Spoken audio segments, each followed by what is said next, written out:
Hey y'all, welcome back to my channel. This is All Things MD, and if you're new here, welcome. If you're already a subscriber, hey. Okay, so I said I wanted to do better with just hopping on here, talking to y'all, not worrying about if my hair is done. It's in a twist right now. Yeah, and it's okay. It's okay.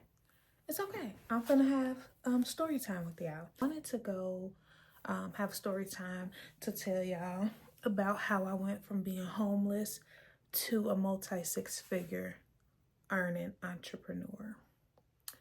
So let's go back a little bit. I'll give you like a brief summary of way back when, so it won't be so long. Right? Back in 2010, I had my last son, and 6 weeks after I had him, me and my ex-husband separated, right? So during this time, I was healing from a C-section. I had no job, and I had just had this baby, right? But it was time to let things go. That's a whole nother story. We'll talk about that on another video. But he separated. He ended up moving to a whole nother state, right? During that time, I was just focusing on healing from the C-section. A few months later, I ended up finding a job. You know, it was never hard for me to find a good job, so that wasn't an issue. So I ended up finding a job. While I was working at that job, kids was in school. The job was like way out, like maybe 45, 50 minutes away. While I was working that job, a job that was like maybe 10 minutes from that location was hiring. They were paying more. I ended up going to that job, working that job. Started working that job like 2011. Late 2010, I gave my life back to Christ. So around late 2010, early 2011, I had this dream, right? Like God deals with me a lot in visions and dreams. So I had this dream, and without me going into all the details of the dream, I was going to a concert. Me and my cousin was together, and we were going to this concert, and we had to walk through the main doors, which was like the general admissions area, to get over to the VIP area. And I say that because I know like it was really dark and dim, and I knew it stood out to me that that was like general admissions, and we had to travel through there to get to the VIP area. And when we went to the VIP area, it was really lit up, bright. I saw a lot of familiar faces I knew.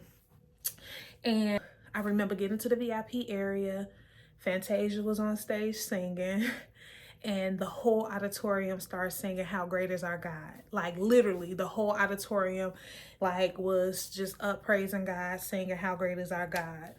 And then once the song was over, a pastor that I know walked up to me and was like, "Hey, you got change for this?" And he had like some dollar bills in his hand, and I was like, "Sure." I opened up my little Coach purse, and it was just filled with change. So I gave him the change for the dollars, and I noticed that the whole auditorium, it was like thousands of people stood in line to get change from me. And the dream ended. Now I remember this dream like it was yesterday, right? So fast forward like a couple months after I had that dream, church that I grew up in, we had like a prophetic night or something like that. And my apostle at the time was interpreting dreams, and he was telling us to come up to the mic and tell him what dreams we had or whatever. So I told him about that particular dream. The dream, he was like, "You're on the arts and entertainment mountain. That's where your wealth is." He was like, "It's a lot more in there, but I'm not gonna give it to you right now, but hold on to that dream." And I was just like, okay. And I really didn't, because I literally think about that dream often, because it was a lot more in that. He like arts and entertainment mountain, and I'm like, I don't do nothing artsy. I got C's my whole life in art. I don't sing. I don't act. I got a little rhythm. I know how to dance, but not on a professional level. Like those days are over. I got 2 kids. I'm a little overweight now. Like who dancing, right? So these are all the thoughts that was running through my head. So I was like, in my brain, it made sense. So just stay with me. I was like, I'm gonna be a life coach to the stars. That's what I'm gonna do. I'm gonna be a life coach to the stars because my passion has always been social work. Like when I graduated high school and went to college, I went to the particular college that I went to because they specialize in social work. They had an excellent social work program. So that was always my passion. So it just made sense. So I was like, that's the only thing that could work with the arts and entertainment mountain. Like, I don't do nothing artsy. Fast forward, I'm working this job. Like, if you're familiar with Chicagoland area, I was working in the western suburbs, but living in the south suburbs. My kids was in school in the south suburbs. So that drive can be crazy, especially if it's snowing outside. If it's like an accident on the expressway, you're going to be late getting back to the south suburbs. And, you know, picking up kids from daycare and stuff, they're going to charge you for every minute that you're late. So I was always getting like late fees. I was just over that commute. I was tired of the just sitting in the cubicle, feeling like, why I got to wait a year to get a raise or a promotion. Like, I'm bored with this. Take me to the next level. Like, I always thought like that, right? But I never thought about being an entrepreneur. The thought never crossed my mind. It was never anything in me that ever even thought that way, right? I just thought I would always work hard and climb my way up the corporate ladder. So I was working this decent job. At the time, I was making decent money, taking care of my 2 kids, but I got tired of the getting off work, sitting in traffic for an hour, picking up the kids from daycare, taking them home, going over homework, cooking dinner, giving them their baths, going to bed, doing it again the next day. You have no time for nothing else, right? It's literally, you get home, we do homework, you take your bath, you eat dinner, go to bed. That's it. That was our life. And I was kind of over it. And I'm like, I'm tired of doing this commute all the way to the western suburbs. So I was like, it's not hard for me to find a good job. I said, I'm finna get myself fired. I'm gonna get myself fired, collect unemployment until I find something closer to the south suburbs. And the plan, it just made so much sense. And it was gonna work because it's not hard for me to find a job, right?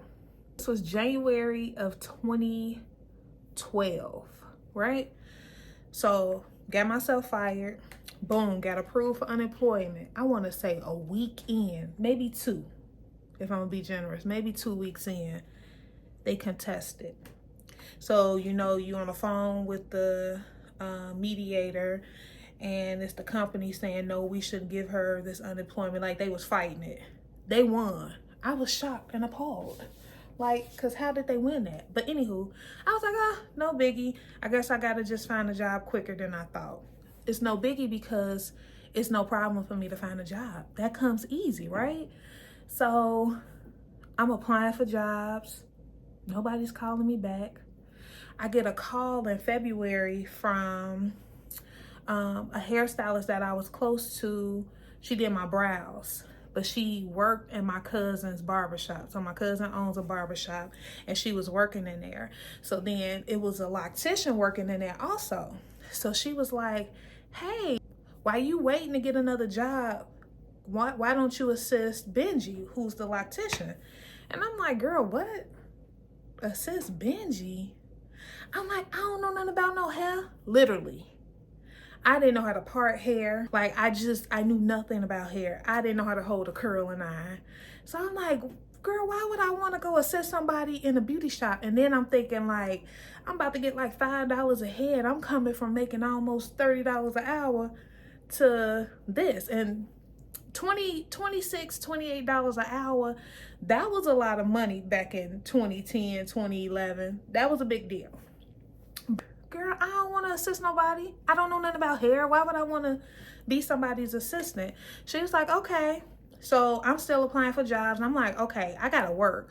So I'll go to a temp agency and work those jobs. I know I'm going to get hired because I know I'm a good worker, right? I know how to handle business when it comes to work. I would get on these jobs and they would be so impressed. They would be like, oh, we want to hire you full time.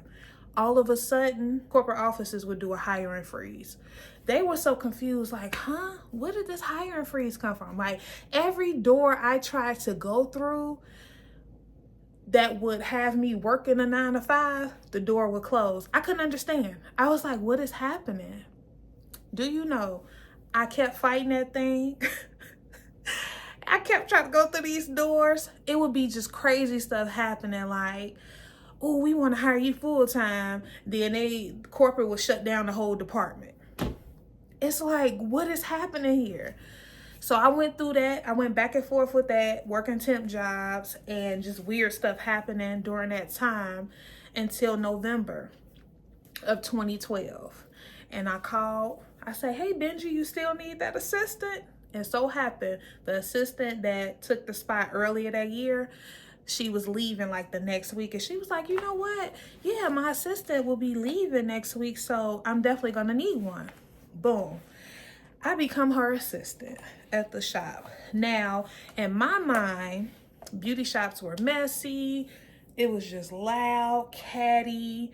It was gonna be a DVD man in there selling bootleg DVDs. They're gonna be having BET playing all day. But my cousin barbershop, nothing like that. He's a man of God. It's a family-oriented spot. It's no loud cursing. It's a lot of laughter, a lot of, back and forth. It's like a family atmosphere. So I didn't share it with nobody while I was in there working with her that, man, I could see myself working in here. It's not messy like I thought it would be, right? So during this time, I only shampooed the locks. I didn't style them. I didn't help her twist. I didn't do any of that. I only styled the locks. Let me tell y'all about the first client. Now, remind y'all I knew nothing about hair. So the first client I helped her with, he had really long, thick locks. And I was shampooing his hair. And he said, don't be scared, sweetie. Get in there like you cleaning greens. I was like, I've never cleaned greens before. It was bad, y'all. But it made me nervous because I'm like, Lord, this man said, scrub his head like I'm cleaning greens. At that time, I had never cleaned greens, but I've come a mighty long way. I clean greens all the time now. But let's get back to the story. I would be shampooing her clients and they'll be whispering to me like, you can do this yourself, right? I play it off like, okay, whatever. So then my cousin, who owned the shop, he was cutting another pastor from our church's hair who owns a barbershop too. And he was like, yeah, me and dude was just talking like, you need to just go ahead and go to school for this. He was like, you just got it. And I'm like, what is he talking about? I got it. All I do is shampoo locks. I don't do nothing else. He like, you just got it. Won't you just go ahead and go to school for it? You got a spot here. Okay. So I'm feeling these feelings that I'm not sharing with nobody. Like, I could see myself doing this. Then I got the clients whispering to me like, you could do this yourself, right? Then my cousin and then the other barbershop owner is like, won't you just go ahead and go to school for it? You just got it. And I'm confused because I'm like, what is they saying, So I would sit up and talk to her. Like, I love to learn. So I would sit up and talk to her about pricing and, just how she got so many clients. Cause she would like knock out like 20 heads a day. The girl, she's still booming to this day. She got a lot of clientele. She be about her business. I think the final confirmation was me going to my great aunt and uncle's home. My aunt was a very vocal person. She said what she felt. And I went by to go see how they were doing. And they were sitting there playing dominoes with each other. And my aunt just randomly turned around and said, I don't know why you just won't go ahead and go to school for it. You're doing it every day. You might as well go ahead and go to school for it. And she didn't know this, but that was my final confirmation I needed. I went to go do tours of the hair school, but I was still kind of apprehensive about it because I thought the people that did hair, you had to know how to do this since you was a kid. Like, people that do hair, they're born with it. I know nothing about hair, but I felt that urge to go do it. So I ended up signing up with the hair school that I went to. Started assisting November 2012, started hair school February of 2013. In order for me to be able to go to school full time like that, I did, it was called like part-time days. So I was there Tuesday through Friday from like 8 a.m. to 3 p.m. and then Saturdays from 9 to 5, something like that. In order for me to do that, I couldn't work, which means I had to give up my apartment. So I have my little baby, and then I had like a second grader. So I gave up my apartment. Now, little backstory. I lived with my grandmother from the age of, well, basically since I was born until the age of 14. And then from 14 to 18, I lived with my great aunt, the one I told y'all about that was like, I don't know why you just won't go ahead and go to school. I've been living with my grandma since I was like 14 years old. So literally, I had to give up my apartment, and my grandma said, you and the boys can come here. My middle sister had went away to college, then she ended up having a baby, starting a family, so she was no longer living there. So my baby sister took the smaller room, which was the middle sister's room, and gave me and the boys her room, which was a little bit bigger. Do y'all know me and my kids slept in one bed for 2 years so that I could finish school? And it was very humbling.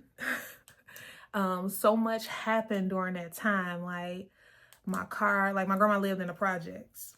My engine went out on the car that I had. So boom, I didn't have a car for a little while. People from the church was helping me pick up the kids from school and getting me to school. We was taking buses. It was a lot. It was intense, right? A girl from school, she lived in the area, so she would pick me up. I give her gas money, stuff like that. It really took like a village. Then I end up, my granny from my daddy's side gave me one of her cars for like $400. She had like a van. So I'm in school, going to school. My car parked outside. I woke up to go to school one day. Now all my equipment for school, everything is in the trunk. I woke up to go to school one day, the van was gone. Somebody stole the van, so I don't have a car again. Like anything that could happen, happened during that time. Shedded a lot of tears, like, God, why is this happening? All I could hear God say was, don't give up, stay in the process, stay in the process. So I can remember like my first day of school, being in there and they have you stand up, say your name and what you did before this and what you want to do with your cosmetology license. So I remember everybody before me standing up saying, yeah, I've been braiding hair since I was 5. Yeah, I've been laying tracks since I was 9. And I was like, well, I just left corporate America, you know. I was a little intimidated because I'm like, see what I'm saying? Everybody that do hair, they've been doing this since they was little. Like, I didn't know nothing. So during that time, it was a group of us that used to hang around each other. I want to say it was like 4 of us. We used to always hang around each other. And when we started the cosmetology program, it was a young lady, Ebony, who started the instructors program. And she would sit at the front with the teacher. So she's being trained while we're being trained just on an instructor's level. She took 4 of us under her wing. And when she took us under her wing, she literally poured all she knew into us. Like, she lived close to the school. She would have like lunch dates there where we have to sit down and write our goals out. Like, she was like on us. She exposed us to a lot of things. Like, during the time I was in school, some of my work was on Ford and Factor Modeling Agency's website. So we would do like photo shoots. We would do like Black Fashion Week, just like runway shows and stuff like that. She just exposed us to a lot of things. By the time I finished hair school, I had instructors that were like, hey, they were like, I've been in the industry 20 plus years and have never done some of the things that you've accomplished in these 12 months. Like, you're killing it.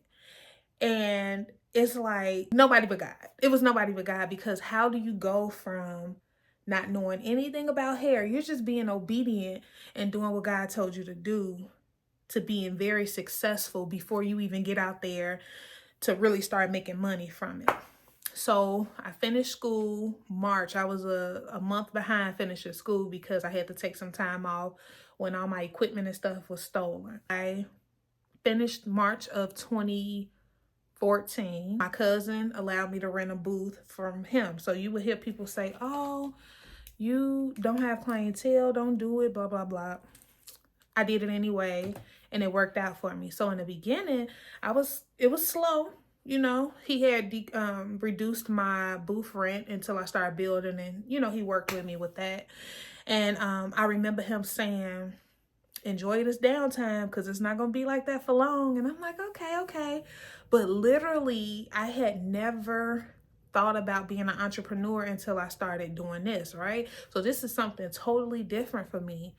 I can remember God waking me up 3 in the morning, 4 in the morning, and just giving me ideas. Like, I created my own logos, created my own website. Like, I was doing stuff on my own, creating my own LLCs. Like, I would just be up Googling stuff. God to give me an idea for something, I'll implement it right away. And business just started to grow. So something that I did back then was, even in hair school, I would post my work of my mannequins on the internet. Nobody knew me for doing hair, but by the time I finished school, everybody knew me for doing hair because I showed them what I was learning as I was learning it, right?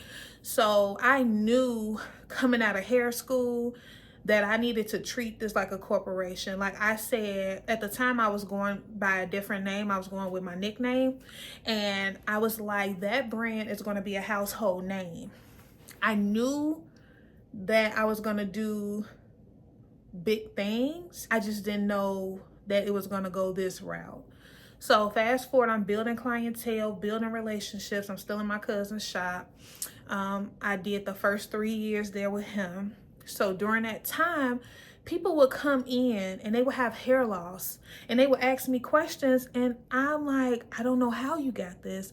And I don't know how to fix it because, you know, people think you slap a product on there, some oil on there, everything is just all good.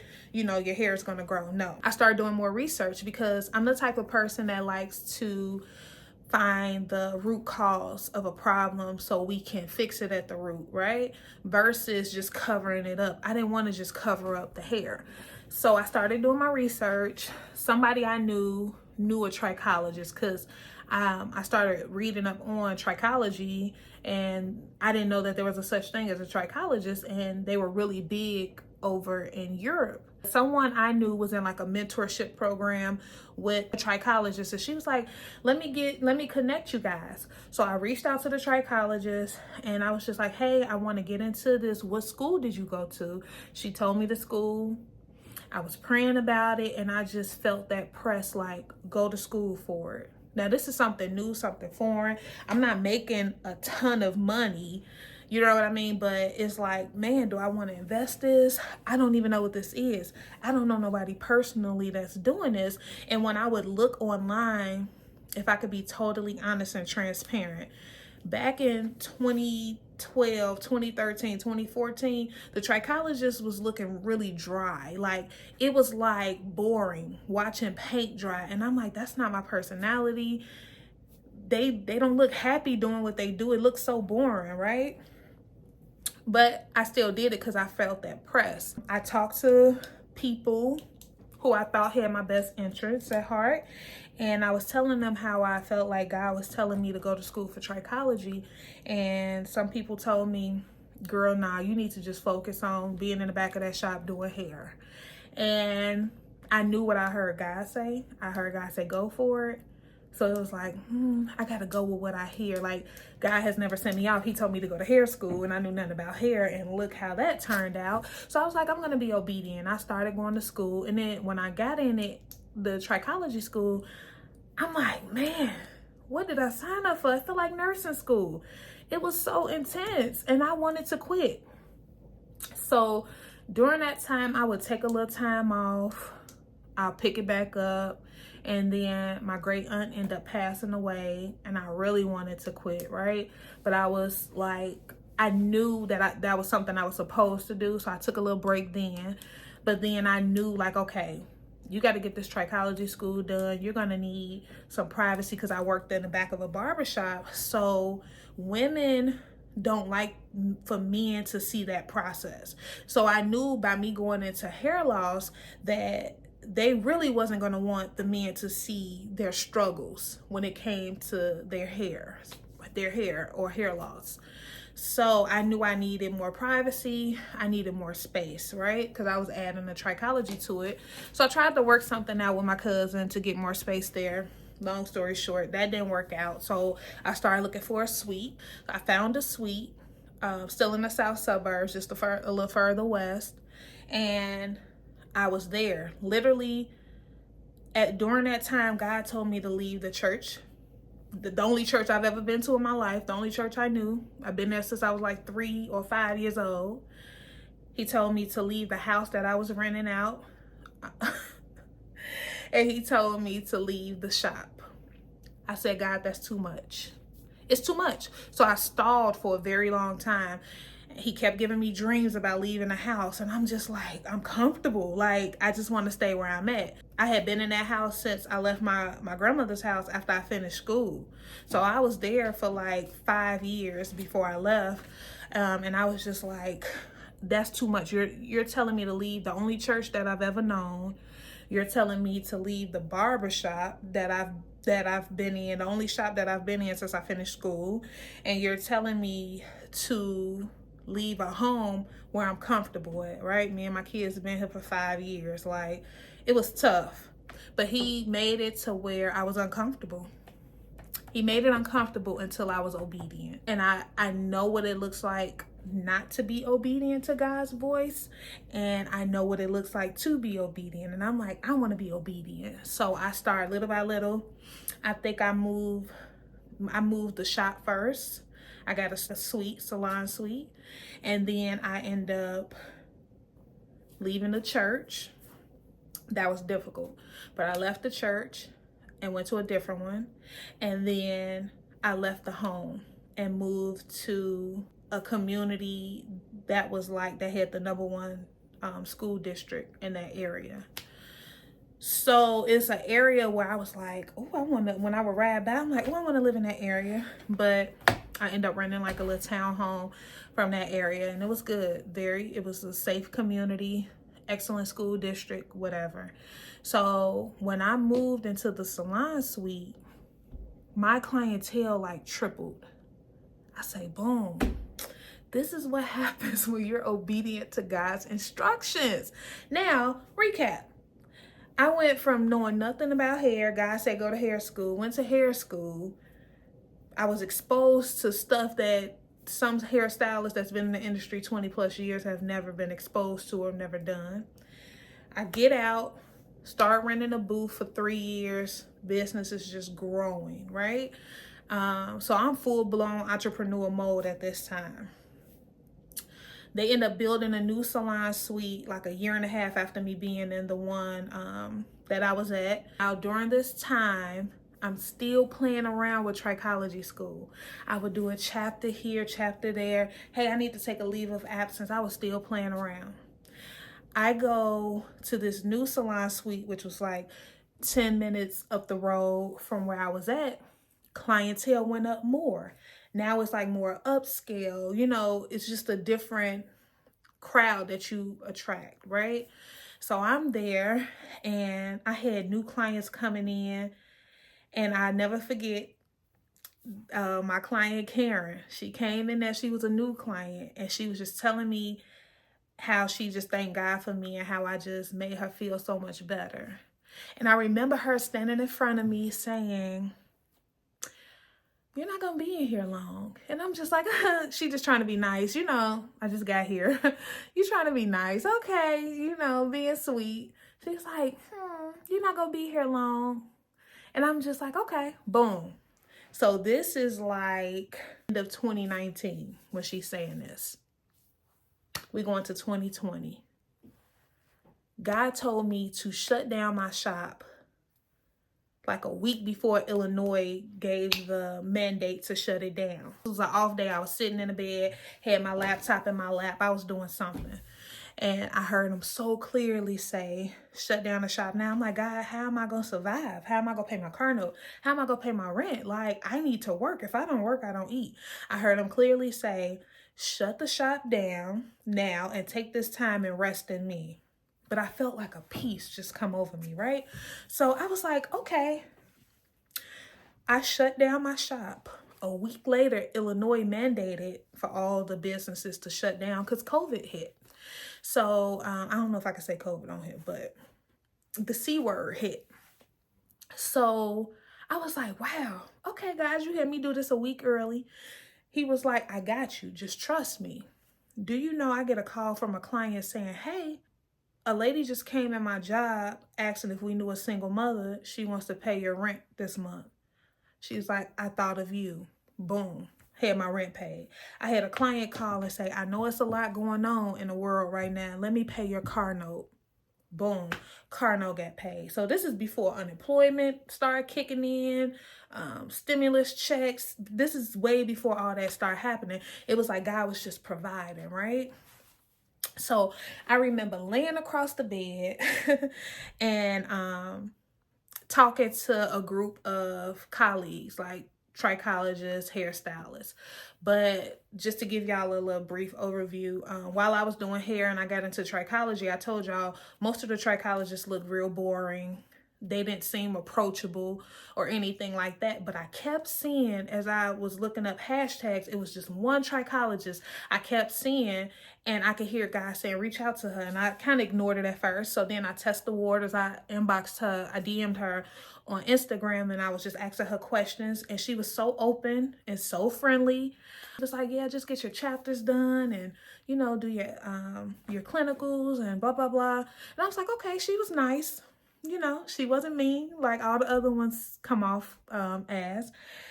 And then something happened. She did something, and we end up all on a Zoom when the shutdown happened. So when the shutdown happened, it was me, her, few other people.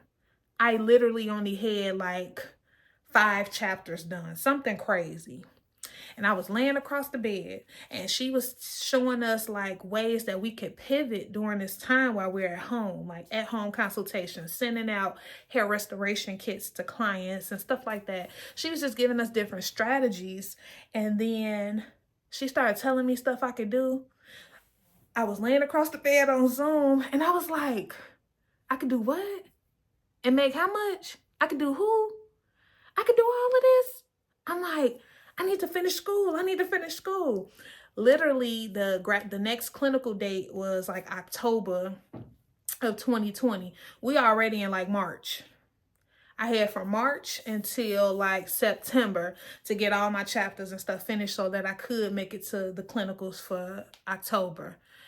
Like, it was like I don't know what she said exactly to me, but it lit a fire under me, and I finished trichology school, right?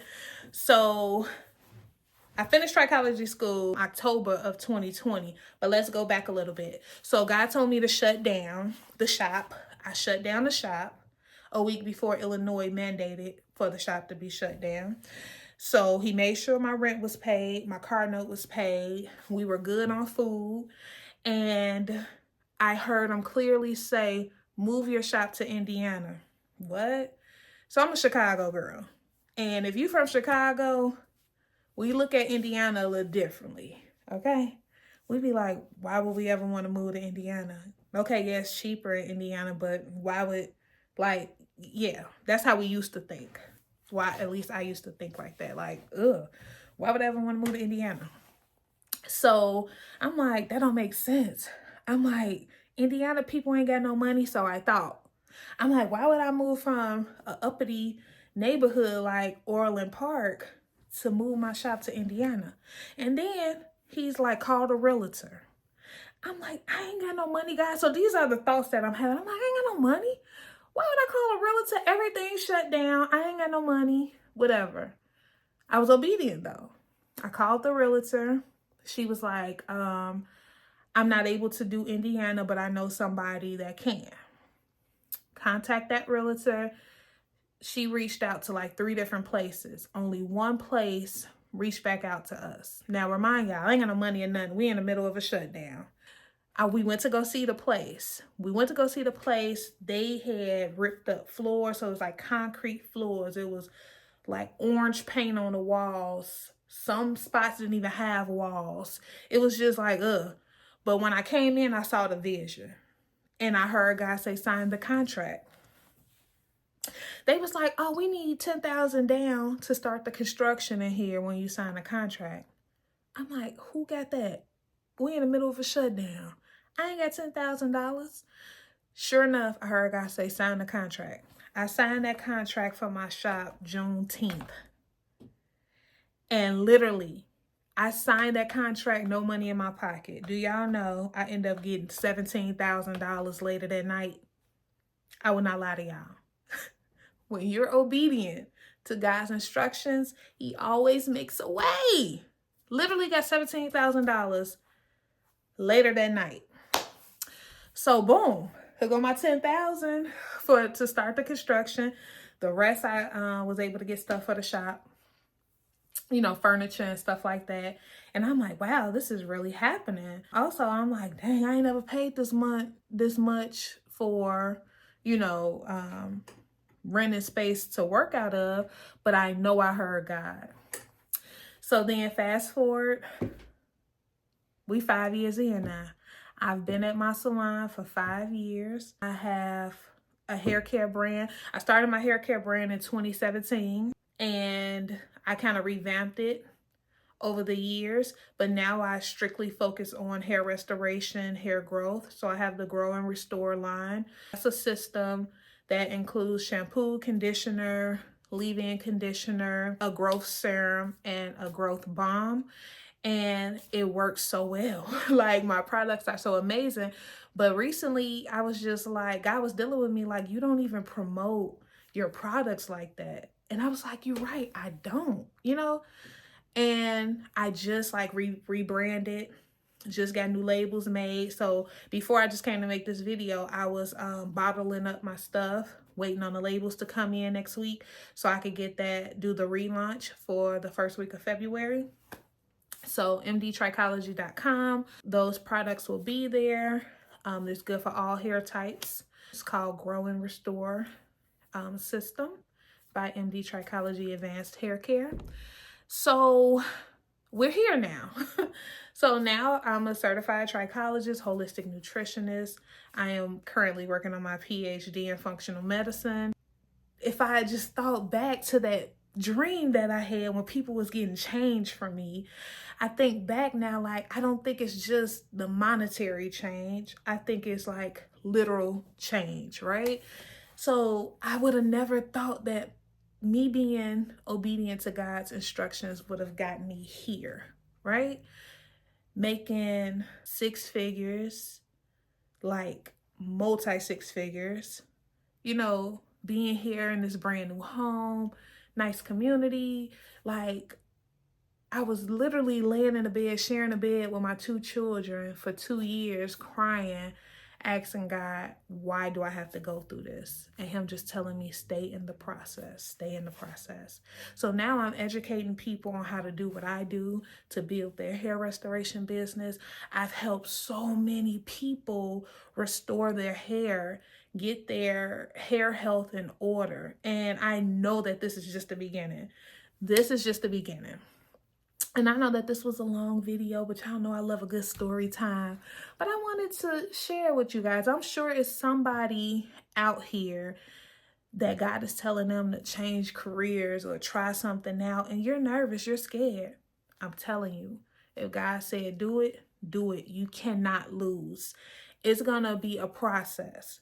You have to go through the process. You have to go through the pruning, but it's so worth it. It is so worth it. I thank God for the process, because when you go through that process and you stay in your process, you're able to hold on to the things that he wants to give you.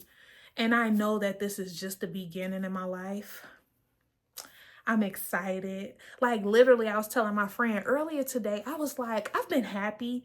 You know, I felt peace. I felt the peace of God before, but I'm like, I'm in a season now where I've never felt this way before. Like, my heart is just filled with gratitude, and it's not about things, because life is not perfect, right? We all go through stuff, but the peace that I feel is priceless, okay? Like, the amount of gratitude that's in my heart. Like, I literally wake up in the morning smiling like, thank you, Jesus. Like, I just feel good. But I think I know that's because I continue to track along with God. When he correct me on something, like, my heart is to do better, right? Oh yeah, you got some unforgiveness in your heart. You need to fix that. Like, I fight to forgive people. Some people that they probably don't even want forgiveness from me. I fight to forgive them because I know that that will hinder me, right? And God sees that. So even now, like, I'm on here looking like this, but who cares? Like, I kept hearing God say, tell your story on how you made it to where you are right now. I have so many other stories that I could tell of things that happened in between that time, things that happened before then. It's a lot, but you know, I can't give it all to y'all at one time. So I'll keep doing these story times. Y'all have any questions for me, feel free to ask. Y'all can comment, ask me questions if y'all want to know a different type of story. If y'all have any questions, y'all want me to talk about certain things, just leave a comment below and I'll be sure to respond to that and make another video if that's something that y'all need. But that's how I went from being a single, homeless mom to being a multi-six-figure earner.